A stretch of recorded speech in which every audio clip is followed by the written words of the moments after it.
the New Zealand Tech Podcast, brought to you by Gorilla Technology, proactive and strategic IT. Greetings and welcome along to the New Zealand Tech Podcast. It's good to be back. We have Brett Roberts joining us again today. How are you, Brett? I'm good, thank you. It's good to be here again, as always. Always good to catch up, and always good to delve into what's happening in the tech world and see what we can take away. A lot of stuff there that we can delve into today. Artificial intelligence seems to be an ongoing theme. I guess I'm enjoying sort of seeing more and more, useful applications that are, hopefully not too scary and nasty, sort of Big Brotherish. We've got some drones in there, a bit about Starlink, and Facebook are back in the news. As is Spotify and Joe Rogan, so plenty to delve into. Maybe you could just remind listeners where you fit into this big wide world of tech, Brett. Oh, okay. Where to start? I've been, I guess, in the tech world since the early 90s. I spent 13 years at Microsoft, left there in 2010. Ran a digital agency here in Tauranga. I've done some time at, in a good way, at Callaghan Innovation. I'm back there now. And I spent 4.5 years at Datacom prior to that. So, yeah, I've been in the tech world for a long time. And I'm my background is I'm a qualified aircraft engineer. So that's me in a nutshell.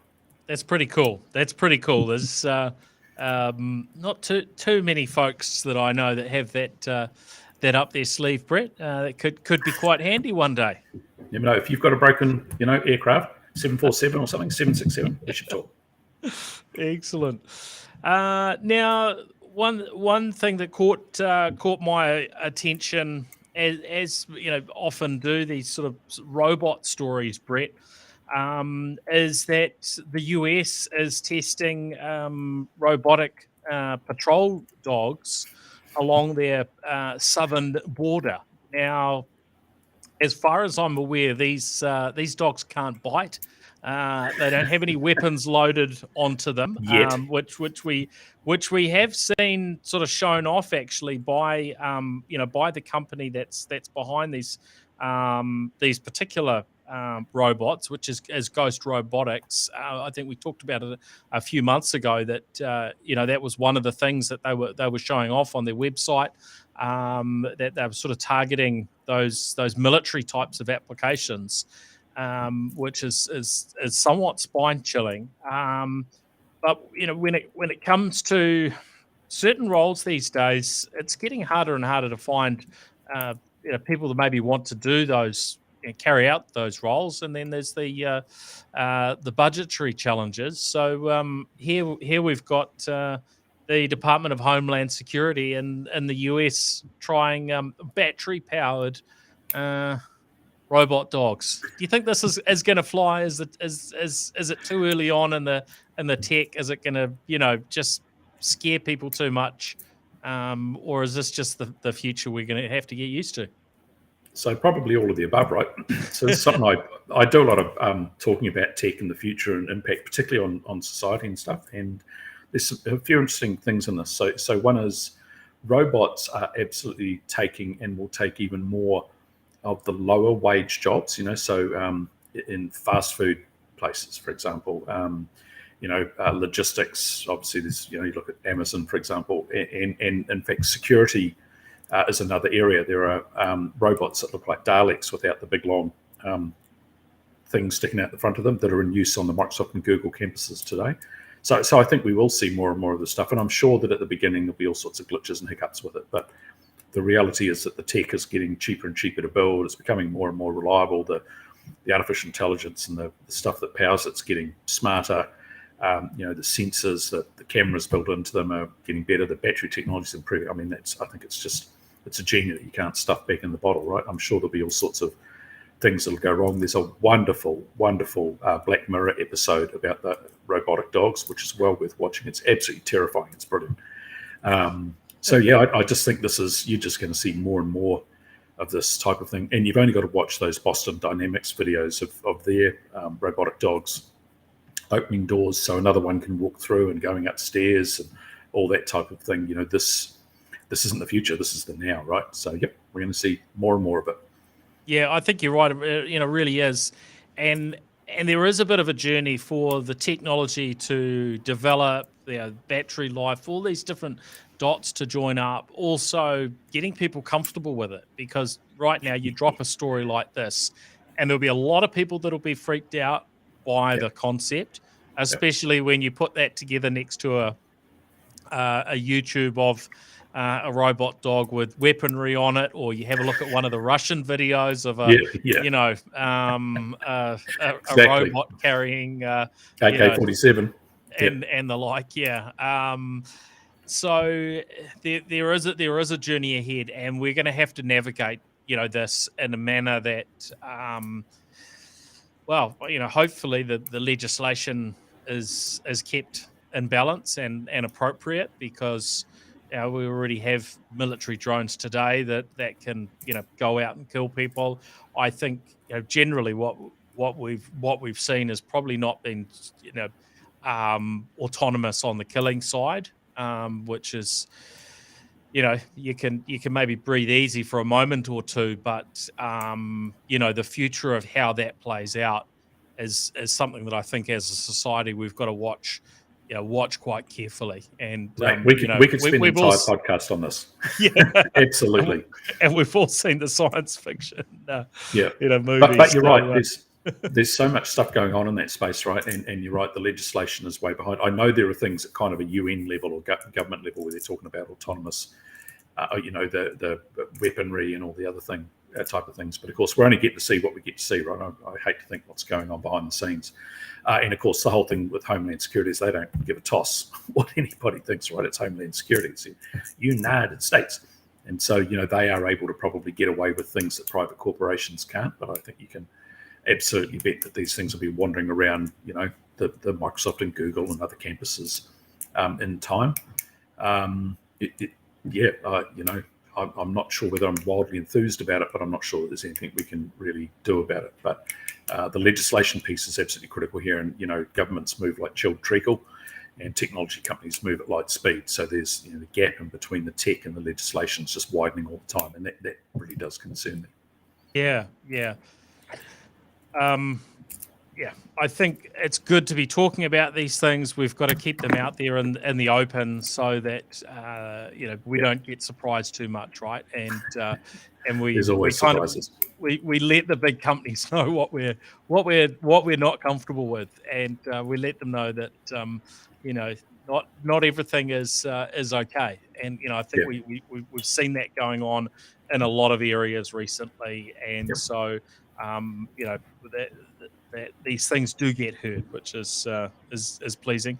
Now, wanted to jump into the news from SpaceX last week that they're supplementing their standard Starlink satellite service, which has been nothing short of incredible, I think, for a lot of people around New Zealand and other parts of the world where they're in locations where broadband has been quite limited. And New Zealand is one of those countries that's done an incredible job on a broadband front. But still there are limitations in certain locations and not a good offering available to everyone. I think the government's sort of targeting over 99% now to get either fibre or some sort of rural broadband connection, which would have still left that less than 1% without any sort of great connectivity other than satellite. And Starlink have been doing a very, very good job on that front. A few shortcomings, and I guess that's what Starlink are in part addressing with this new service, which is their premium Starlink offering aimed at businesses, and will basically allow organizations to drop it's about $500 a month, so that'll land in the direction of 800 here in New Zealand. And that assuredness that you can most of the time get a pretty good fast internet connection, and they're even ramping up the speeds from what consumers have been getting. I think is going to be fairly attractive, but it is a big price jump.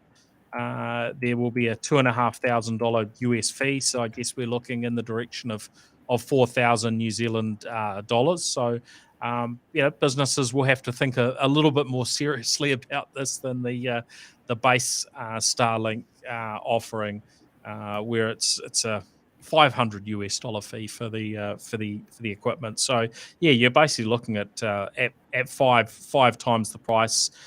Performance wise, looks like it's going to be in the direction of twice as fast as what people have been getting today. And look, I've given a good bit of testing to Starlink over the last few months, and talking to others that have got this service. If you can't get access to a fast DSL connection, fiber connection, or the faster end of the scale on a fixed wireless broadband 4G or 5G, or even if you can, in some cases, Starlink comes in with an even better result. So I think this is really, really pleasing, and there will be customers in New Zealand that are going to really appreciate this. But I think it will be a very small percentage of their user base that are going to want to spend 5 times what the normal price is, and probably most smaller businesses that need a bit of a connection will be quite happy with the base offering, even though it's not officially targeted at businesses. Probably one thing I noticed they haven't mentioned is a sort of fixed IP address, routable IP address. So maybe that's something that they will end up offering in the future that opens up the connectivity options for businesses. Yeah, look, I find this whole thing fascinating for a couple of reasons, or a bunch of reasons. One is, if you and I had sat down over coffee 10 years and talked about this, we would have laughed ourselves silly about how stupid and completely unachievable it was, and it's been done. True. The tech is just racing ahead. At the moment, they're still using radio for communication, but they're looking at the next stages that they're going to use lasers for communication between satellites. The Chinese government are looking at following suit and putting their own constellation up in space. If Elon Musk can do it, then others can do it. It's not like the technology's unknown. Look at Peter Beck, and SpaceX commoditizing getting satellites into orbit. There are going to be many tens of thousands of these things floating around the place, which, of course, astronomers are absolutely up in arms about, quite rightfully. The first lot they sent up were pretty reflective. The new ones, I think, are more, they're painted in quite dense black, non-reflective black, or they've done some, but still blocking the night sky, which isn't a good thing. They're providing internet coverage to people that can't get it, which I think is absolutely incredible. It's $500 for that service today, but with the stroke of a pen, it could be $5. And what I think is really interesting with this is, I would imagine if you're the chief executive of Spark or some of the larger telcos, the whole idea around sovereignty, right? That all of a sudden a US telecommunications carrier could break the pricing models of internet access in New Zealand. Obviously, there's a massive capacity thing in there. They need to build out the infrastructure and all the other stuff, but it's technically doable. And so it will be interesting to see how they play that out. Elon Musk, as I've said it on this podcast many times, is as mad as a cut snake, but it's a very clever cut snake, right? He's genius level material, and strategically thinks ahead of the others, and he moves faster. They could do that. What would happen if we woke up on a Monday morning and Starlink was $5 a month for incredibly high speeds? What could the local companies do? I'm not sure. But I bet someone in those organizations should be thinking about this stuff, right? This is, international competition. So isn't it interesting? 5 years ago, we wouldn't have thought that an international telco could potentially come into New Zealand and, take over some of that market share. And now via Starlink and similar offerings, they can. So I think the geopolitics of this is as fascinating as the tech, to be honest. Yeah, and look, we've been in this position for a number of years where we look at global players that have so much power, and Facebook and Amazon are I guess a couple will be continuing to talk about on a regular basis.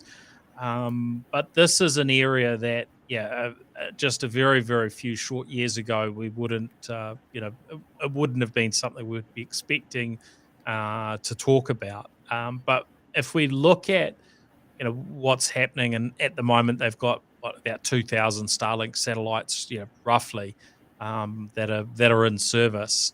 But that number is supposed to accelerate and be more than 10 times that Yeah. in the years ahead, and deliver better and better results. But already they're delivering some phenomenal performance. So Well, it's the other thing, just while I think of it, was that just a few weeks ago, the Chinese government announced that they had performed a successful test where they'd taken a satellite out of orbit.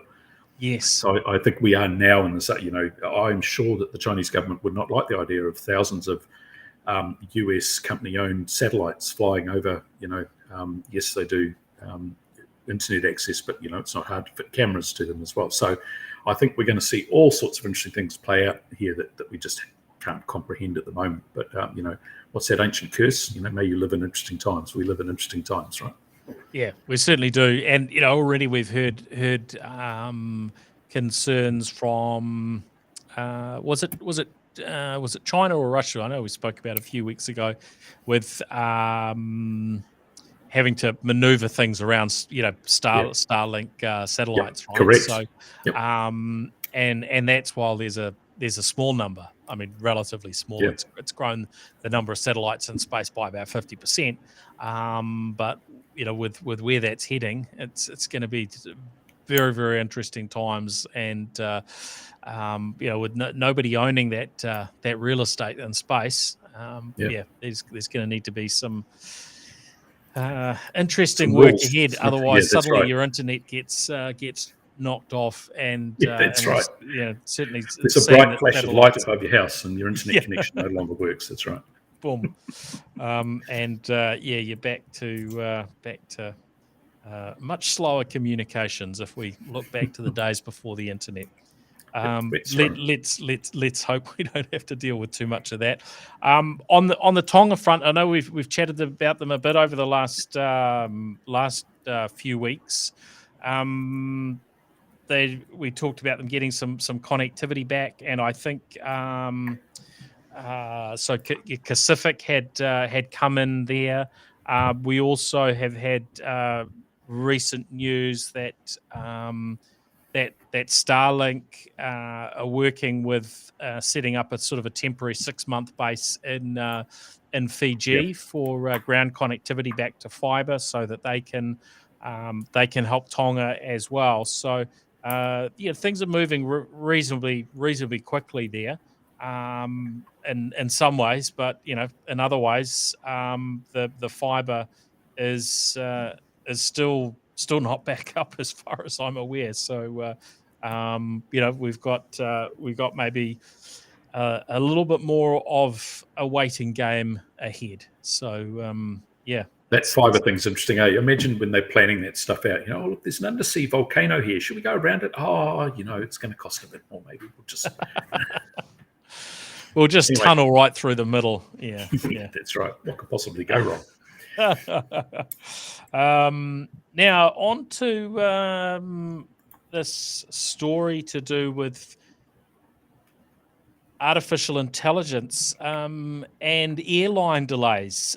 This was a story that the BBC had covered, and I guess what I find interesting is I'll say, what amazing things of this.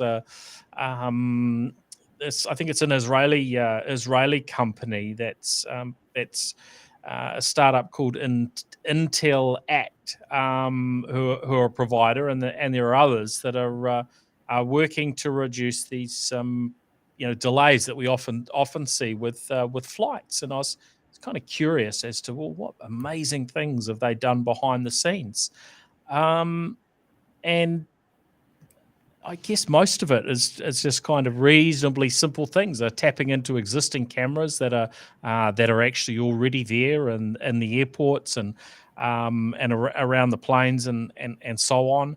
and they're looking out for things that can alert them in advance that there might be some sort of a delay. Are staff getting fatigued? What things can they recommend in terms of a workaround if a fuel truck arrives late, and sometimes they can do parallel boarding where passengers board while the aircraft is being fueled. But apparently, in those sort of cases, from a safety perspective, they need to keep a fire engine present. But if you know that's what's going to be required, then the technology can actually help you do these things. And the delays are pretty expensive, aren't they? So if some simple technology can help catch these things based on the existing technology, cameras and so on that are already around the place, it seems to make some sense.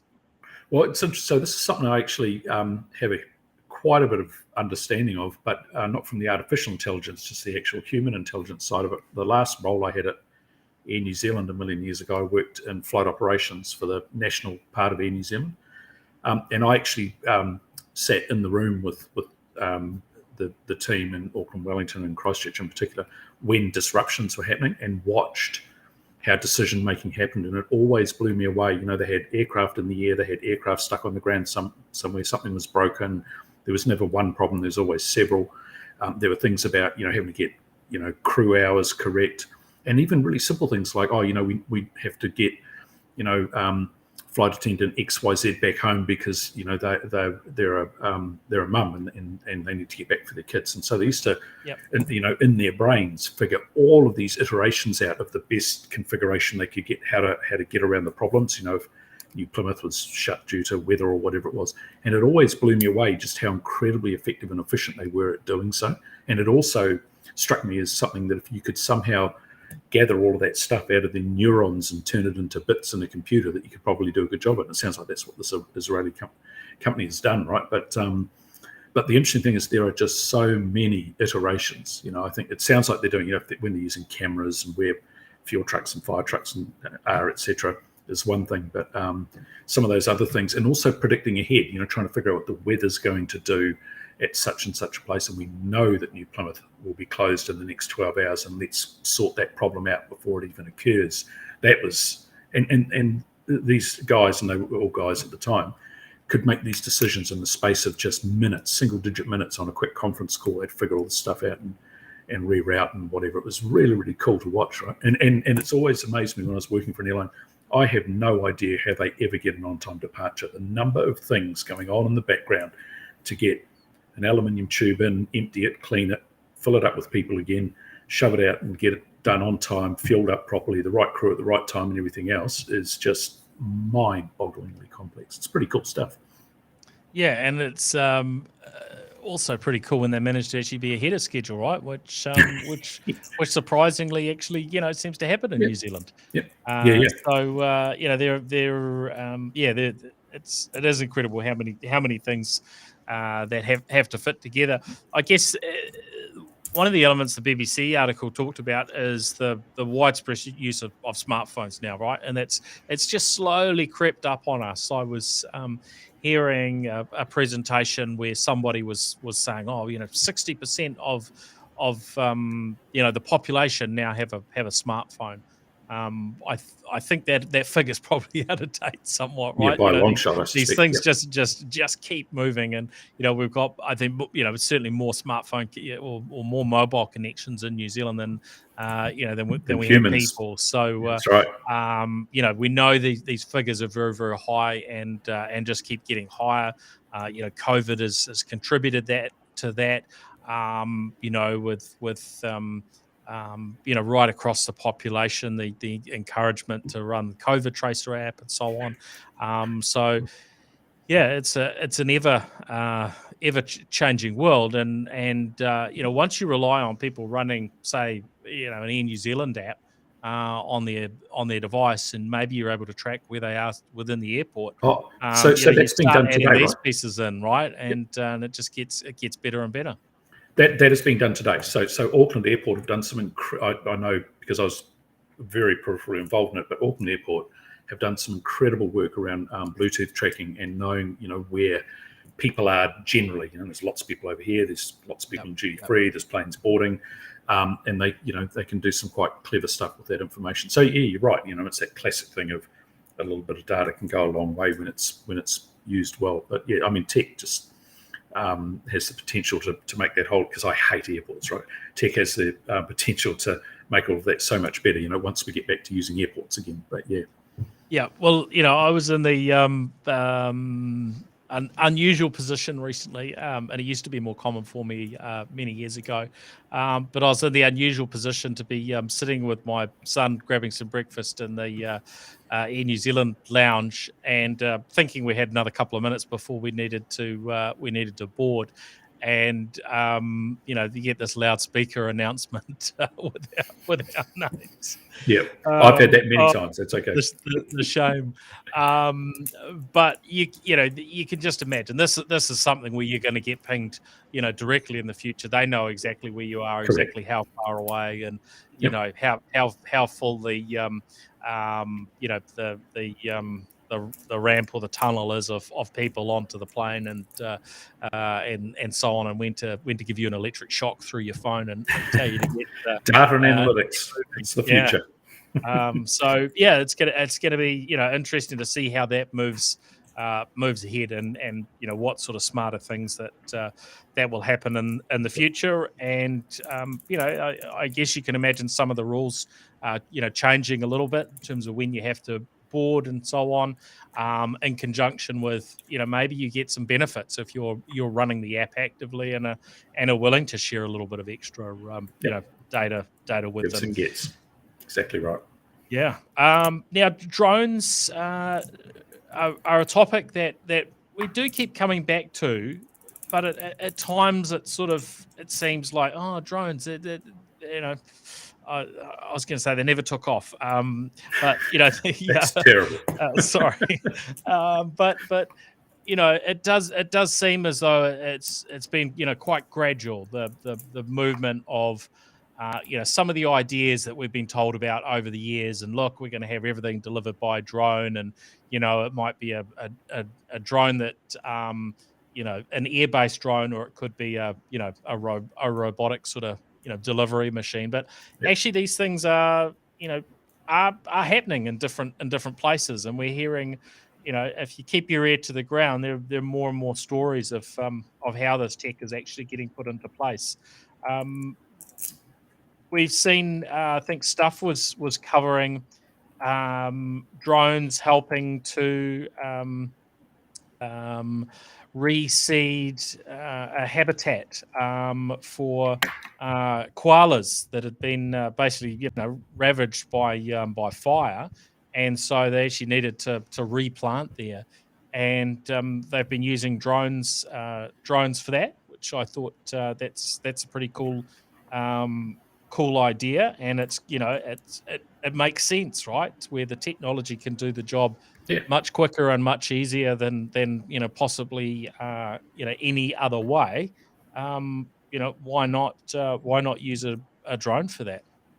Well, I mean, look, so there's a few things going on here, right? So one is that the tech's getting better all the time, the battery life and all that type of thing. Things are getting lighter, engines, the electric motors are becoming more powerful. They're getting cheaper. You can go into AliExpress and buy a drone that'll follow you, and take photographs and everything, and for $100, $125. So the tech itself, and of course it's just a software game, right? The chipsets are cheapest chips, funnily enough, and you can literally program a $100 or $200 drone to follow a flight path along certain waypoints based on GPS and hover and all sorts of bits and pieces. I've seen them used for firefighting. I see the stuff you talk about, the wildlife stuff with seeding. I've seen them used for planting tree seedlings. The potential for the use of the technology is just limitless, right? And you talked about delivery robots. Those things are being used all over the place as well. So again, I think I've said at the beginning of all this, I can just see that robots in particular will eat a lot of the lower wage jobs, that those jobs that require just drudgery is not the right word, but just repetitive things, planting seeds in the ground. And there's, as you know, there's a ton of work going on in New Zealand around agricultural robotics, right? Robotics Plus is literally, I don't know, a few kilometres down the road from me. There's some amazing stuff going on, right? And this, it is a hardware game, and the hardware capabilities these days are just incredible. And then it's a software game, and that's just racing ahead, particularly on the AI side of things. So image recognition, machine vision, and stuff. So you're just going to see more and more of this type of thing. Some of these things will work brilliantly, and some of them won't. I still remain to be convinced that delivering a pizza via drone is the smartest thing, but I'll be happy to be proven wrong. But there's a million use cases for this that just makes so much sense as the tech just plummets in price. And you and I were talking before we kicked this off about the drone project in Africa, where they use fixed-wing drones and deliver drugs into incredibly remote areas. They launch them with a catapult. The drones are very, very cheap, so if they don't come back, they don't come back. It's, no one's particularly worried. So there's just going to be more and more of this stuff. It's absolutely incredible. And again, if we were sitting down over a coffee 10 years ago, we wouldn't be able to figure out how someone could take a $100,000 drone and not worry about if it doesn't come back, because we didn't realize that one day there'd be a $100 drone or a $50 drone or a $20 drone. It's absolutely amazing. Yeah, it really is, and the potential for them just continues to increase over time, and you talk about price. That is the big disruptor. When it suddenly costs you a tenth or a hundredth of what it costs to do something previously because of the low cost with the technology, then that either just opens up things that would have never been able to happen before. Get some medicine to someone on a remote island. Think of what's just happened in Tonga, for instance. Yep. When you can get from one island to another, and a drone can just jump from one place to another pretty easily. These things can be very expensive to do any other way, but if your drone does it, then these could be lives saved quite easily that wouldn't have been previously. I was talking literally last week to a guy about the use of drones for measuring pests in some mountainous country, not that anywhere, but they're doing it in mountainous country. So you can either set humans out there to go and count rabbits or hedgehogs, or you can fly drones that have cameras on them that can actually, from the infrared signature, tell a hedgehog from a rabbit, from a anything. And of course, the next step on from that is if you go and identify pests, you could potentially even precision drop pesticides. And again, you're sending a X $1,000 machine into the wild. But health and safety wise, there's some things that kind of go away because drones don't get health insurance or ACC. So the number of roles that can be automated, not just automated, but actually made even more efficient. I would imagine that a drone can cover more territory, count more rabbits and hedgehogs than a human can in a shorter space of time. And the autonomy of these things is just increasing all the time, right? The ability to use radio altimeters for staying away from terrain and all that type of thing. I mean, even the cheap drones now can avoid trees and other obstacles. It's just absolutely incredible stuff that was, that fighter aircraft tech 20 years ago is now in the $200 drone you buy off AliExpress. Yeah, incredible. Yeah, incredible, isn't it? Now, another company we've spoken about in the past is Wing, and they're part of Alphabet, or who we still often refer to as Google, and they've been back in the media in Australia because they're partnering up with KFC. Now, when I saw this headline, this is my kind of partnership, man. I thought, oh yeah, here we go. We had, and it was years ago, probably 5 years or so ago, that there was a media event, and I remember seeing Simon Bridges as part of it, and it was for Domino's here in New Zealand, and it was drone delivered pizza, and you see them eating their pizza. But look, we're 5 years down the track, and we're not seeing anyone delivering pizza by drone. It's still coming by car around the roads and held up at the lights, and it's half cold by the time it arrives. So my immediate thinking is here we go again. this is just a pure sort of spin PR campaign of something that's not really happening. But then I read that this involves Wing, the company I mentioned, with their drones, which are pretty impressive. They've done over 100,000 flights through their testing and so on. They're pretty big, so they're winged, but Yeah, they they've are. also got what have they got? 12 rotors on them, length 1.3 meters and a 1 meter wingspan, and they're a bit over 5 kilos and can carry 1.2 kilos, of whatever it is that they're going to deliver, with speeds of 100 kilometers an hour, and 20-kilometer round trip distance. Probably depending on how much they're carrying. So, not to be sniffed at. They're actually pretty capable. And what they seem to be doing in Australia is they've picked some locations, one of which is Logan in Queensland, and it is a bit of a trial at this stage, but it sounds like this is going to be an ongoing activity. So what do I'm reading here that their work in Logan has helped Wing reach a milestone of 50,000 deliveries in 8 months. So there's actually real stuff going on here, Yep. and yeah, I think we're a step closer to this sort of stuff actually just becoming the norm, that we it's, it's just the same as Ubers or any other bit of technology that's absolutely taken for granted, as it is today. It just well, I guess will be part of your probably Uber experience in the future. You'll get a message to walk outside as a wire drops down from the craft with your package, and you just need to unclip it and wander off. Yeah, look, I find all this interesting because, as I said before, I've got this background in kind of the aviation sector, and obviously a bit of tech stuff as well. And it's interesting for a few reasons. So one is the tech will do whatever you want it to do, right? I think we've kind of solved a lot of the major problems with the stuff now.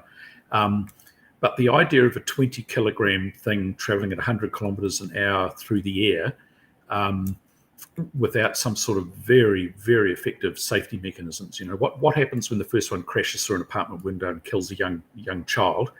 Some of those things I haven't seen answered particularly well. They are devices. The wing ones are interesting in that they are fixed wings, so that I'm assuming there's some kind of glide capability, and obviously building the software to put it down in the sea or a lake or something is all probably a relatively easy, simple thing. But for the other types of drones that actually rely on 4 rotors all spinning at exactly the right amount at exactly the right time, what happens when you clip a bird? What happens when a battery fails? What happens when a motor fails? What happens when a prop breaks? There's a whole lot of concerns in there that I still have some serious concerns about, right? It's certainly not like aviation, where everything's triple redundant and we've got skilled pilots and a whole lot of other things. Aviation, aircraft travel is the safest means of transportation in the world for very, very good reasons. So I can absolutely see, and you can see what's happening here, right? They just want to get rid of humans out of the mix, right? They obviously want to make it cheaper and faster to get KFC or whatever it might be pizzas out to people. I don't know how they're going to keep them warm, because man, that'll heaters take a fair bit of battery power. But so I think I can absolutely understand why there's some commercial drivers in there, but I still think that there are some realistic impediments to doing this kind of thing.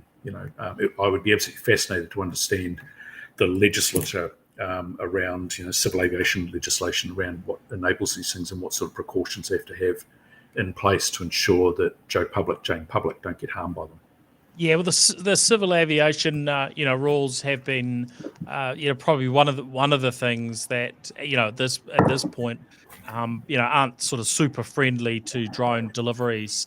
Funny that. as of right, you can't just put some drones up and have them flying all over the place across where people are. But interestingly, just mentioned Domino's, and I had a little bit of a look, and actually, it seems as though that world first pizza delivery by drone was the one that was here in New Zealand, and it was just over, a bit over 5 years ago in 2016. And there was a company called Skydrop involved, and in fact, their drone for that you can see at the Auckland Museum, I believe. Okay. Yep, or at a museum in Auckland.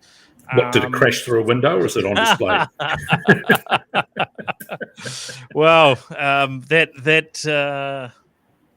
I've not heard an official word on, Brett. So you never It's know. embedded in a wall. They may have acquired it purely by accident. That's right. Look, it's up there, 30 feet up the wall. I'm trusting not. But apparently there are moves afoot to actually to take that to the next stage here in New Zealand. So Skydrop are they're a US-based drone company. And they're saying that they've managed to increase the payload. And we just heard 1.2 kgs was the payload for Wing. Well, they're saying they're up to 3.5 kilos. Yep. And that they're improving their accuracy, and they're talking about a parachute delivery system for safety. Now, I don't have too many other details about that, so I'm gonna have to do a little bit more research, because this one's just popped up, but it sounds fascinating. So I'm very, very keen to see what happens, and let's see. Maybe we will. Maybe we will be having pizza delivered to one or two parts of New Zealand this year, Brett, with a drone.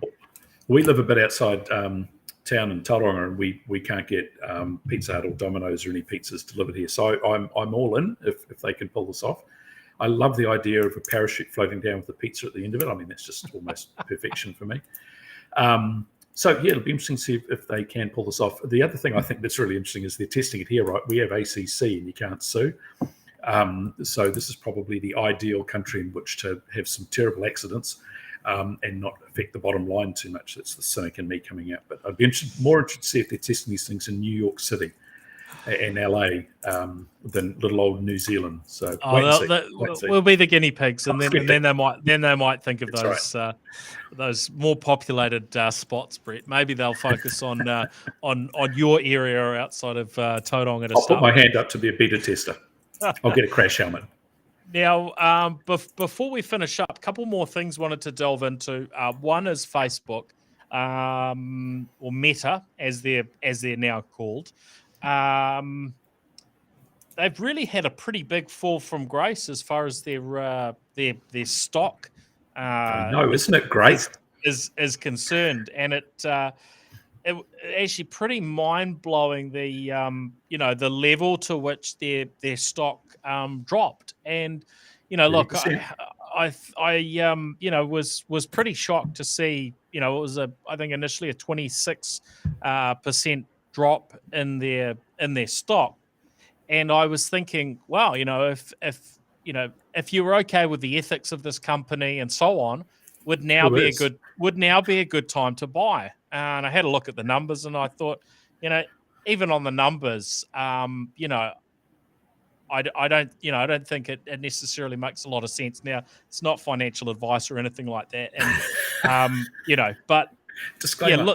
Looking at the numbers, okay, very interesting. There's still got quite a high multiplier on the stock price. But the other bit, I guess that I just thought, this is a reflection.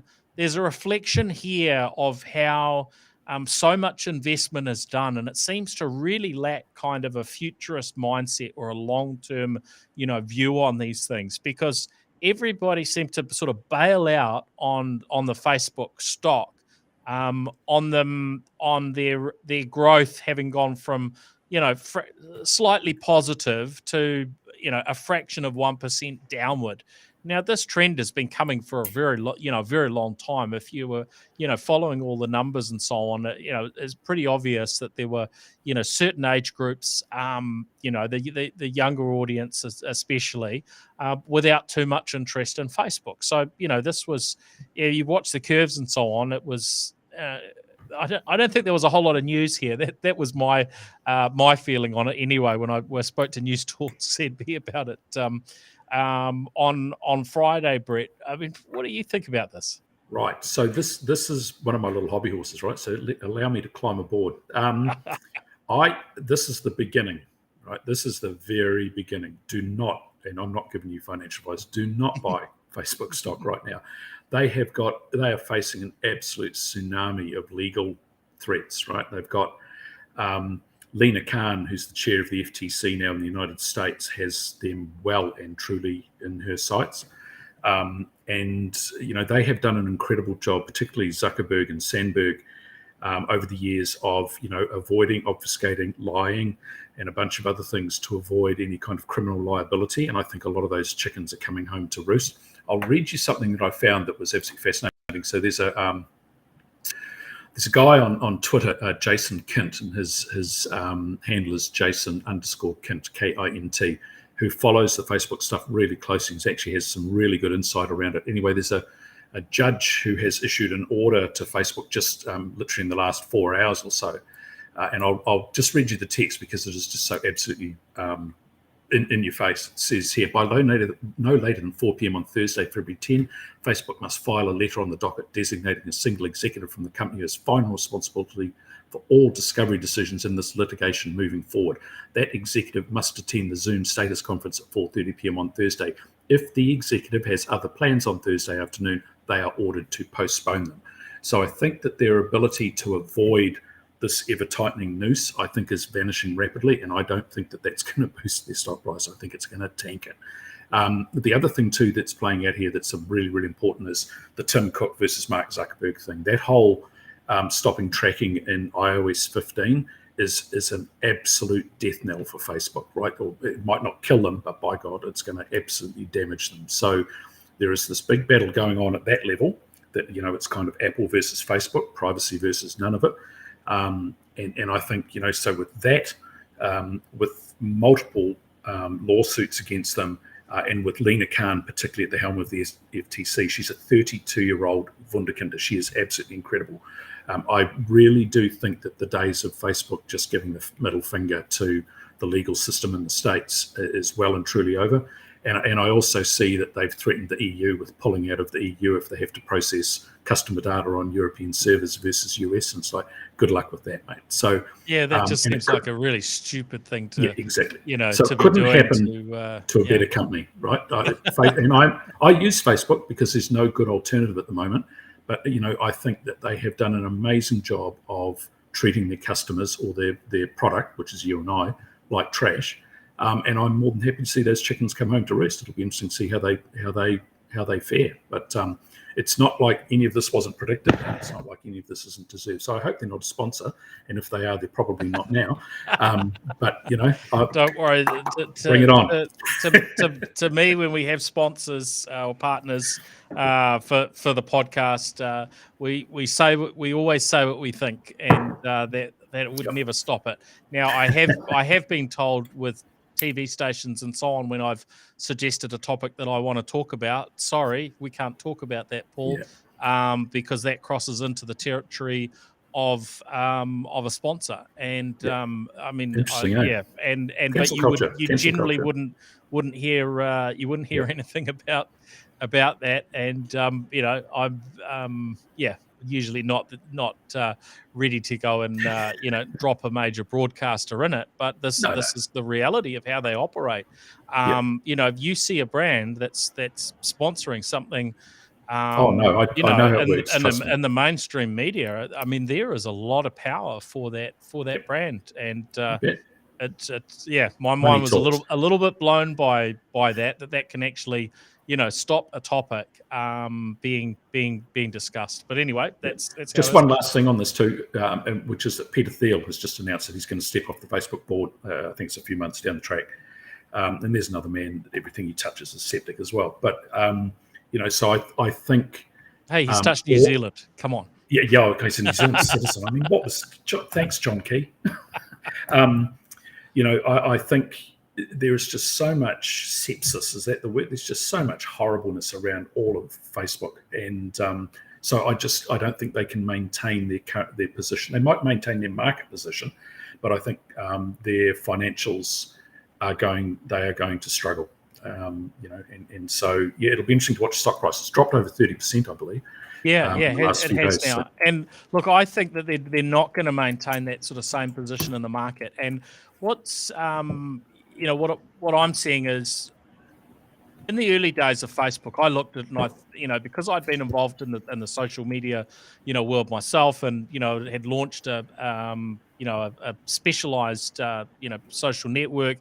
And have been watching, Friendster and MySpace, which was the two that came before. Those were the days. Facebook. And in fact, what we launched with worlddj.com was launched before Facebook as well. And so when Facebook came along, I thought, this is the latest trend. I didn't accurately, just pick the level of reach that they would get. But once they got that reach, what I noticed was, hold on, they've got this moat because it's the one place you can go where just about everybody is, right? Yep. And for a long time I thought, boy, that moat is going to be incredibly powerful to them. But now what we're seeing is, we're maybe getting back to smaller online communities that might be focused in one area or another. So there's niche platforms such as the social audio platforms like Clubhouse, which are still very, very niche, but they're in that space. Twitter's in that space. We've been testing LinkedIn's proposition in that space over the last couple of weeks. Spotify are in there, so that's just one. Of course, TikTok has just been massive, but that's another thing taking attention away from Facebook as YouTube on the video front. Discourse is something that seems just to be quietly Discord. Is just quietly accumulating more and more communities. And you jump on a Discord community, it's that's its thing. And it's a such a different model to Facebook.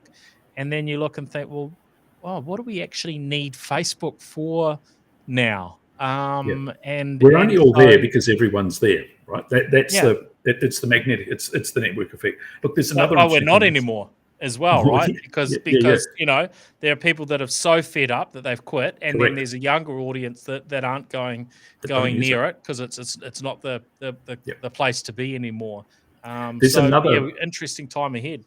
There's another lawsuit that's of interest too, which is I think it's the FTC. I'm not sure, but in the States, Google and Facebook have been accused of collusion in order to bump up advertising rates, and those are literally jailable offences in the States. And I was listening to another podcast over the weekend where they were talking about the fact that some Google employees have been, I think, in discussions with like FBI people, like senior law enforcement people, on the basis of you spill the beans and we'll give you some sort of immunity. So I think that really does change the game when execs can potentially go to it. Look, all of those companies can just write $1 billion checks. They really don't care. That's just a cost of doing business. It's like, cost us $1 billion.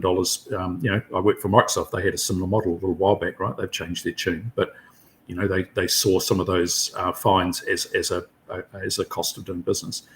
The minute people might start going to jail, everything changes, right? So I think you might see some behavioural changes, but it might be too little, too late. And again, and I've made my thoughts about Facebook pretty clear. It couldn't happen to a nicer bunch of people. So all good. Bring it on, man. Okay. Well, lastly, looking for something else controversial to talk about, Brett.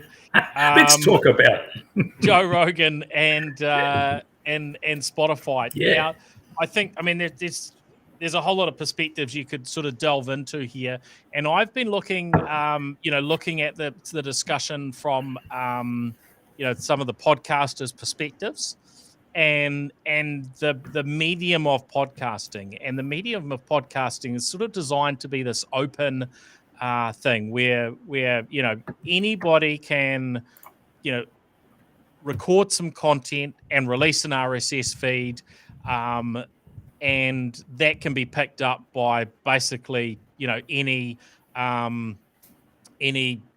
podcatcher or any podcast app. But of course, we're dealing with quite a different situation when we're talking about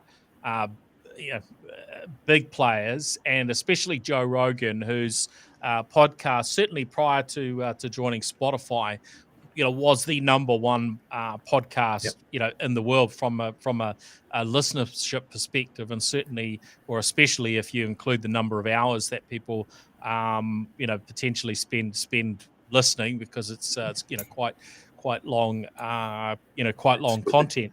But I mean, this one's just playing out in public with. Some pretty interesting things to watch. I'm keen to hear your take on it, Brett, because you suggested we cover this one. Yeah, look, I find this really interesting, right? I don't listen to Joe Rogan because I don't listen to racist, misogynistic people, right? And you've seen the videos, right? That he is a deeply racist man and has said some terrible things in the past. I don't particularly like, but that's not the content I'm looking for. He's a content aggregator or curator, right? That's what people like. Oh, he always has these interesting people on. I can find those interesting people on other podcasts if I want to, or YouTube or other things. A lot of the people that he has on aren't people I'd particularly be interested in. So I think from the point of view of deplatforming him, I don't think that's necessarily the right thing to do. I think it speaks volumes, the current situation speaks volumes for the incredibly poor due diligence that Spotify did, before they gave him $100 million to come on board. Either that, or it speaks volumes for the fact that they knew all of the stuff and did it anyway, which says something else about Spotify as a company. I suspect that they are genuinely surprised about some of this stuff. But the videos that I've seen of some of his previous podcasts and some of the comments he's made are utterly, utterly unacceptable. And I remain to be convinced that a heartfelt apology afterwards changes someone's behavior. That stuff comes from somewhere. I can see how he's wired. He's not the sort of person I have any particular interest in seeing. But by the same measure, I don't think I would like to see him, be shut down on Spotify. And even if he was, he would pop up somewhere else. It's not like he's being deplatformed at all, or there's any cancel culture. Advertisers might run away in droves. Who knows? That's how capitalism works, right? You vote with your dollars. So I'm all for that. That's perfectly okay. But I think one thing that is really interesting, I think it was either Scott Galloway or Kara Swisher brought this up in a podcast I was listening to recently. If you listen to the Spotify CEO talk, he will run a mile from saying that they're a media company. He keeps talking about them being a platform because, of course, the legalities, particularly in states around, with being a media company and editorial stuff is different than if you're just a platforming people. Being responsible for what you're saying versus not holding any responsibility whatsoever, kind of. That's and they don't want that responsibility. There's too much legal legal jeopardy and all of that. So I think this is going to prove to be quite an interesting test case, so to speak, in that, I think you'll see the next big star that Spotify bring on board, they might actually spend 15 minutes on Google doing a bit of background checking on, because they clearly didn't do it this time.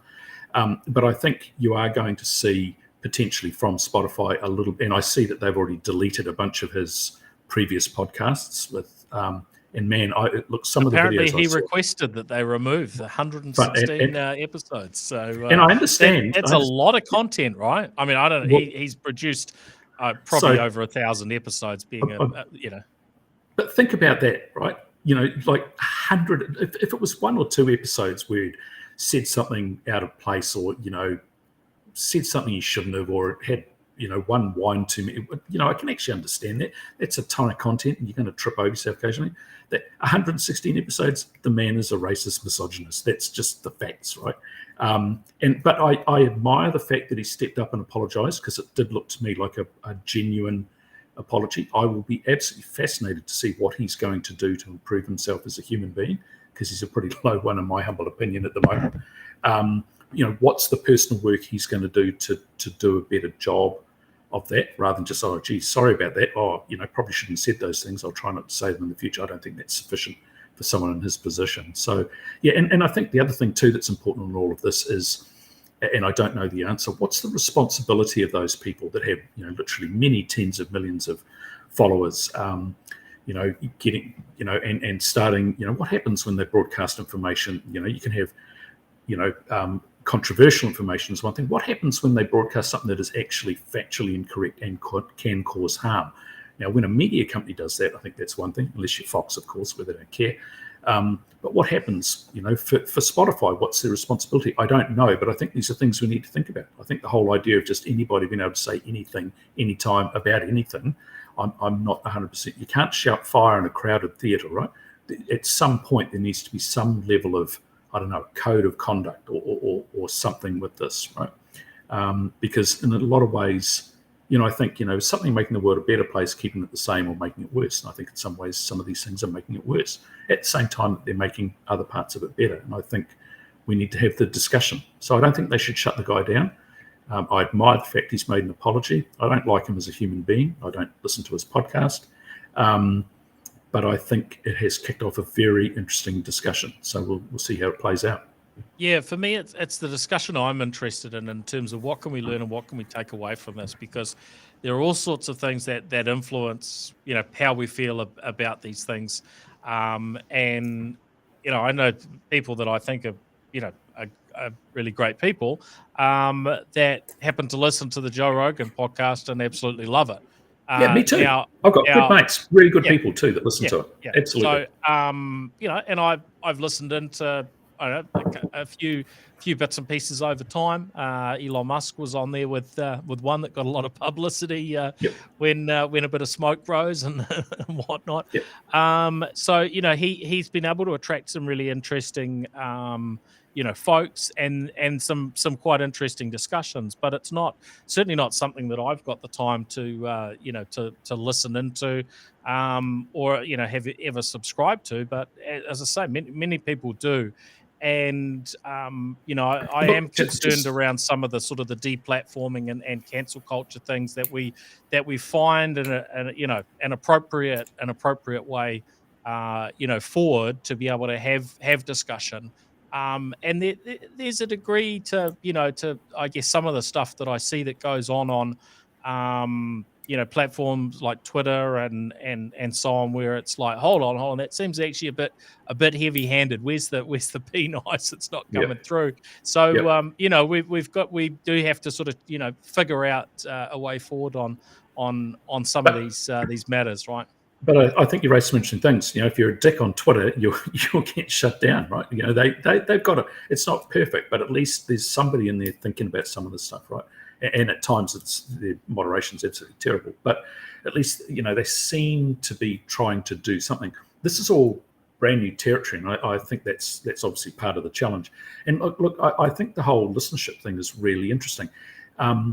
Most people did not know that stuff about Joe Rogan. I'd seen some of that stuff prior, right? And he didn't particularly, his style and that whole just who he is and how he is just isn't my cup of tea, right? So I voted with my feet or with my ears, and I didn't listen to him. I've got good friends and people who are good people, they're a good set of values, who do listen to him. I'll be interested to see if they continue to do so, right? So his content is one thing. The responses I got from people when I was stirring them up on Facebook recently was, but he has, he's great guests and asks interesting questions. Great.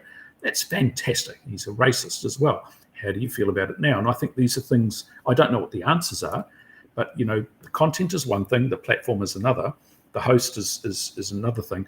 What would happen if the leader of the most far right group in New Zealand had a podcast and had guests on? How would we feel about that? I actually don't know. I would be deeply uncomfortable with it. But these are kind of things, they didn't run TV shows before. They didn't have, or maybe one or two of them might have on News Talk ZB, but they didn't have their own radio shows, right? Whereas now the ability to get out there and get your message out is very, very easy just because of the internet, effectively. So I think there's all these pathways we have to head down, conversations we need to have. and understand the implications of some of these things. I will not be listening to Joe Rogan. I'm not telling others not to. I'd like them to think about, is that, and my test question, I think, is, how would you feel about your 19-year-old daughter listening to Joe Rogan? Because some of the content he talks through is pretty unpleasant. Would you feel okay for Joe Rogan to be in a room with your 19-year-old daughter? There's the message, there's the medium, and there's the I guess the moderator kind of thing. And I think it's an interesting and complex relationship, and it's all kind of new territory. We're going to have these conversations, but I'm absolutely not in favour of shutting people down. I'm voting with my feet or my ears again. I'm not going to listen to them. That's cool. Yeah. But I would like to think that in light of what's kind of come out over the last week or so, that some people might be questioning whether they should listen to him, or whether he's a person that they would encourage their children to listen to, right? Based on what they know now, they didn't previously. It's a good consideration. I obviously haven't read or listened as deeply as you have, because I've mostly just sort of seen the headlines on it, and I watched his apology. So I'm more curious than ever in terms of actually what he was apologizing for.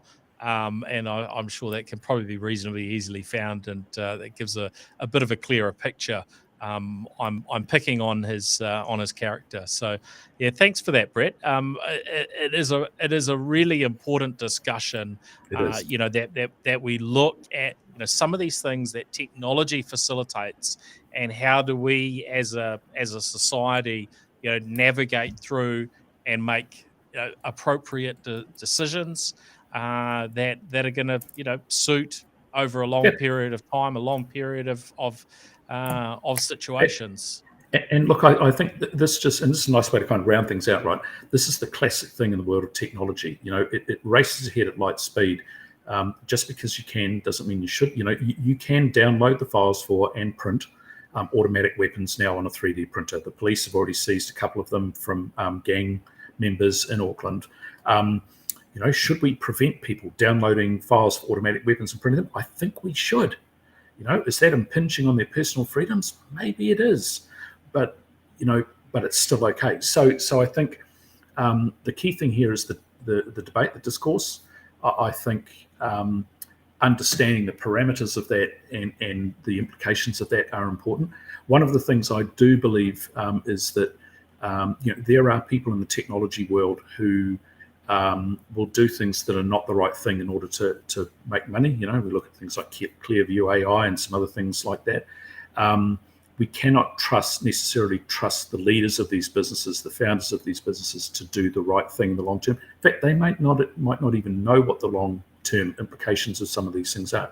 They're effectively letting technology genies out of bottles, and the long-term implications can't necessarily be planned or predicted accurately, from the get-go, right? So we need to have these conversations, and I think that's a really important part of it. And look, this is one of the great things about your podcast, right? We can get to have these conversations. There aren't a lot of mediums where this discussion's happening. And I think it's very important that those of us in the technology world, understand what our tech can do, good, bad, and ugly, for the rest of the world, and that we talk about that stuff. I think that's absolutely imperative, even more so now than in the past, and I think it's going to be increasingly so in the future. Thanks, Brett. We'll finish on that note. It's great to get those perspectives, and just a reminder of sort of what it's all about. And so we'll look forward to further debate and discussion on these things. And look, hopefully the best things that come out of these discussions, and all of the other discussions that are going on around the place on these important topics, get noticed and action gets taken. But we do seem to see that companies, boards and shareholders take note when people are unhappy, and often it's the shareholders that are unhappy, and governments take note. And we are seeing change for the better. In situations where technology has facilitated things that maybe not so ideal. So yeah, thanks. The fastest way to a CEO's heart is to tank their stock price, mate. Trust me. Yeah, well, and I guess with Joe Rogan coming out with, I mean, there's been a couple of bits over the past week or so. You think, well, here's somebody sitting on $100 million. What does he care about what anybody thinks? But I'm kind of encouraged by some of his response, because he could choose other routes, shall we say? And so I'm hopeful that we will see good things going forward. But we'll wait and see on that front. But thanks again, Brett, and we'll look forward to catching up. Maybe next time you're about Auckland, or on another episode in the not too distant future. And thanks everyone for listening in and joining Brett and I today on the New Zealand Tech Podcast. Big thank you to our show partners, Gorilla Technology, Vodafone, HP, Vocus, and Spark. And we'll look forward to catching you again next week. All right. See you, folks. Thanks, Paul. Cheers. The New Zealand Tech Podcast, brought to you by Gorilla Technology, proactive and strategic IT.